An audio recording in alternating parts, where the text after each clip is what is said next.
আমাকে 3 জায়গায় শাস্তি দেয়া হলো, 40,000 টাকা জরিমানা, অনুসন্ধান কমিটির কাছে রিপোর্ট এবং ডিসি আমাকে শোকজ নোটিশ করা, এক অপরাধে 3 সাজা।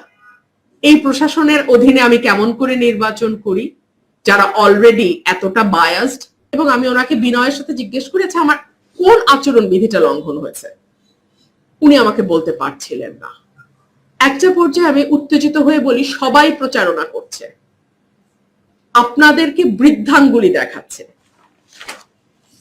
এই ছবিটা থেকে এটা দেখেন যে মানুষ অন্য প্রার্থীর কর্মীরা এভাবে আপনাদেরকে বৃদ্ধাঙ্গুলি দেখায়, আপনারা কিছু করতে পারেন না। এটাই আমি বলেছি। আজকে সকালে আমি রিটার্নিং কর্মকর্তার কাছে গিয়েছিলাম এবং সেখানে গিয়ে আমি বলেছি বিএনপি জোটের যিনি প্রার্থী জুনায়েদ আল হাবিব, তিনি কিভাবে জনসভা করছেন এটা কি আপনারা জানেন না? জানেন। আমি এই সকল কিছু জুনায়েদ আল হাবিবের ফেসবুকে গেলে আপনারা দেখবেন বিরাট বিরাট স্টেজ করে বিরাট ভাবে উনি প্রোগ্রাম করছেন, বিশাল স্টেজ, লোক যাই হোক স্টেজ অনেক বড়, মাইক আছে, সাউন্ড সিস্টেম আছে, সব আছে। আর আমি একটা হ্যান্ড মাইক নিয়ে চলি এবং দেখি ওনাকে বিনীতভাবে প্রশ্ন করলাম, আমি তো এখন পর্যন্ত 45,000 টাকা জরিমানা দিয়েছি, বিএনপি জোটের প্রার্থী কত টাকা জরিমানা দিয়েছে? আমি 1.5 ঘন্টা ওনার সামনে বসে থেকেও এই অঙ্কটা ওনার কাছ থেকে জানতে পারলাম না। ওনারা জানেন না বিএনপি প্রার্থীর জরিমানা দিয়েছে কিনা। তার মানে এই যে এতগুলো document full of videos and photos which clearly shows the way he is conducting his election campaign, 1 টাকাও তাকে জরিমানা দিতে হয়নি বলে আমি ধরে নেব, তাই না? আপনারা আমাকে বলেন তাহলে ইলেকশনের লেভেল প্লেইং ফিল্ডটা কোথায় আছে? এই ডিসি, এই ইউনোর অধীনে আমি কি বিচার পাবো? ব্রাহ্মণবাড়িয়া নিউজ, সংবাদে সারাক্ষণ। 3টা বিচার। যেহেতু ডিসি সাহেবের এই চিঠি ফেসবুকে আমি কাল রাতে দেখেছি, আমি আজকে ডিসি সাহেবের অফিসে গিয়েছি, আমি প্রতীক বরাদ্দের পর এই বিষয়টি লিখিতভাবে এটা নিয়ে আমি নির্বাচন কমিশনকে নিশ্চয়ই অবহিত করব।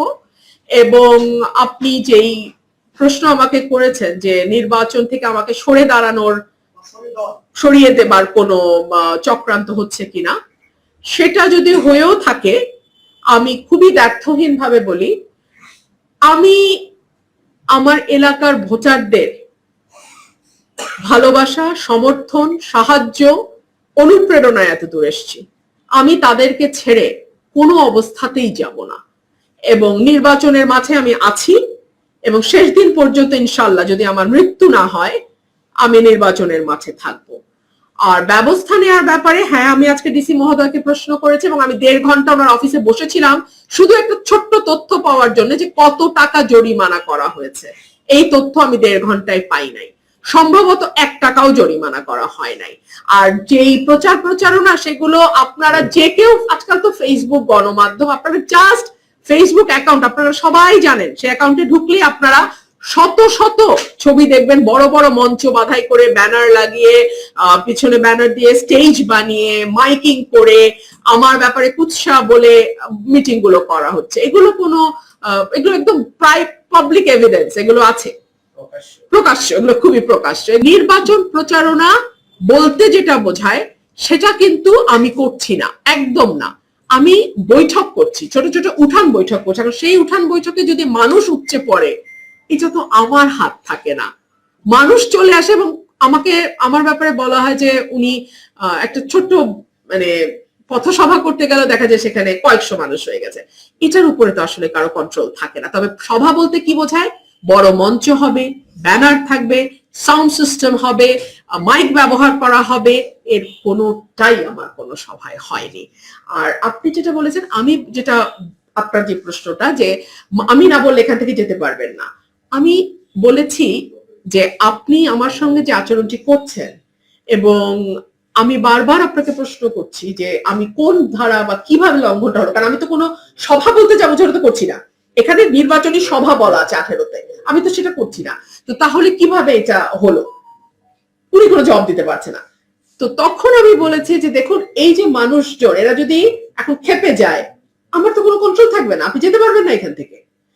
আর আমাদের সরকার তো মানুষজন একটু বেশি হলে ওটাকে প্রেসার গ্রুপ বলে, আমি সেটা বলছি না, আমি শুধু বলছি মানুষ খেপে গেলে, কারণ নির্বাচনের মৌসুম এখন, প্রত্যেকেরই নেতা কর্মী সমর্থক ভোটার আছে, তারা যদি মনে করে বারবারই আপার উপরে কেন আসে, তারা যদি খেপে যায়, এই কন্ট্রোল তো ভাই না থাকবে আপনার হাতে, না থাকবে আমার হাতে, এটাই আমি সাবধান করছি।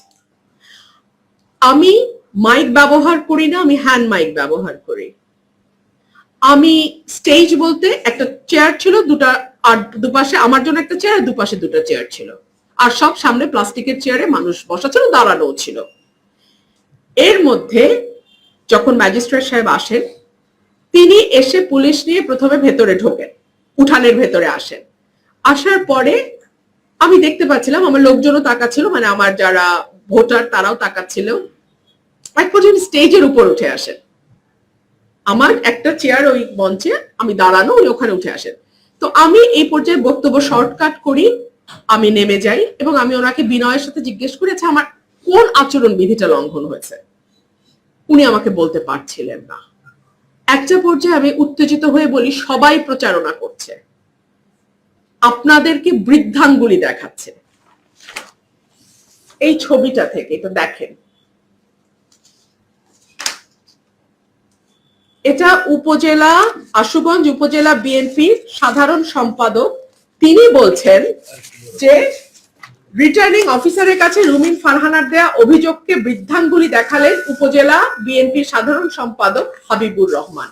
এটা ব্রাহ্মণবাড়িয়া নিউজে বড় করে গেছে, আমি সেটা ওনাকে দেখেছি যে মানুষ অন্য প্রার্থীর কর্মীরা এভাবে আপনাদেরকে বৃদ্ধাঙ্গুলি দেখায়, আপনারা কিছু করতে পারেন না, এটাই আমি বলেছি।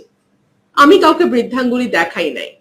অর্থাৎ চিন্তা করে দেখুন, সরকারি চিঠি, দুটো চিঠি আপনাদেরকে আমি পড়ে শোনালাম, দুটোতেই দাবি করা হচ্ছে আমি বৃদ্ধাঙ্গুলি দেখিয়েছি। এটা সর্বৈব মিথ্যা। আমি ম্যাজিস্ট্রেটকে বলেছি যে অন্য প্রার্থীর কর্মী সমর্থকরা এই যে বৃদ্ধাঙ্গুলি দেখায়, হাবিব সাহেব যখন বৃদ্ধাঙ্গুলি দেখান তখন প্রশাসন এখানে উপস্থিত, কিচ্ছু করে নাই। আমার এই ঘটনার পরে আমাকে 40,000 টাকা জরিমানা করেছে, তো আপনারা শুনলেন, চিঠিতেই লেখা আছে তাই না? এর আগেও আমাকে 5,000 টাকা জরিমানা করেছে। আচ্ছা, 40,000 টাকা ওই দিন জরিমানা করলো, তাহলে তো আমার অপরাধের শাস্তি হলো 40,000 টাকা জরিমানা।